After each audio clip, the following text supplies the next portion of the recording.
bonjour, ravie de vous retrouver dans cette nouvelle saison des Lundis de Cécile dédiée au bonheur et à sa recherche. Alors aujourd'hui, je vous propose d'aborder ce sujet sous l'angle de qu'est-ce que c'est une bonne vie?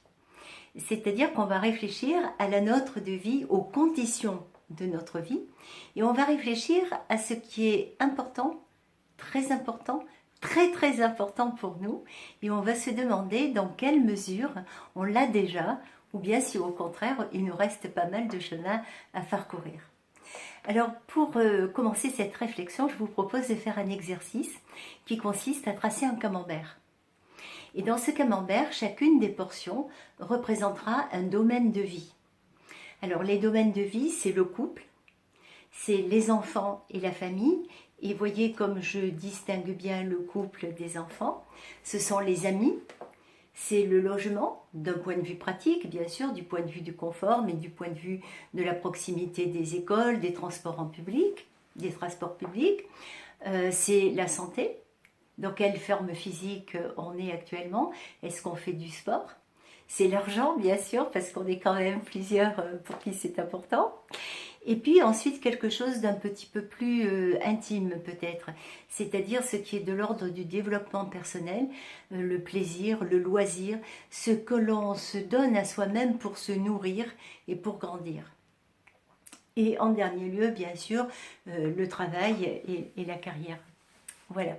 Alors, dans ce dessin, on va donner une surface plus importante, bien évidemment, au domaine de vie qui, pour nous, ici et maintenant, sont le plus important.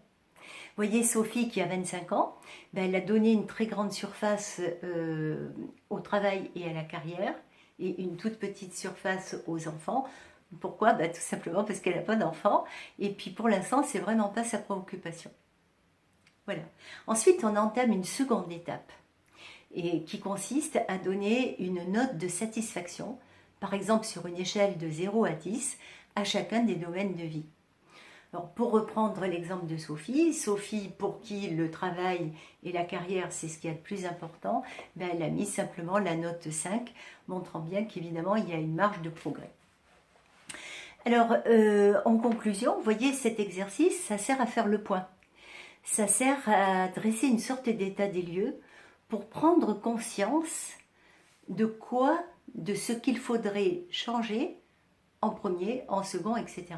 Sachant que lorsqu'on commence à changer quelque chose, par un effet systémique, bien sûr, on modifie autre chose.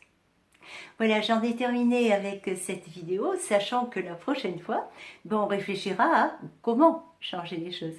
Je vous dis à bientôt.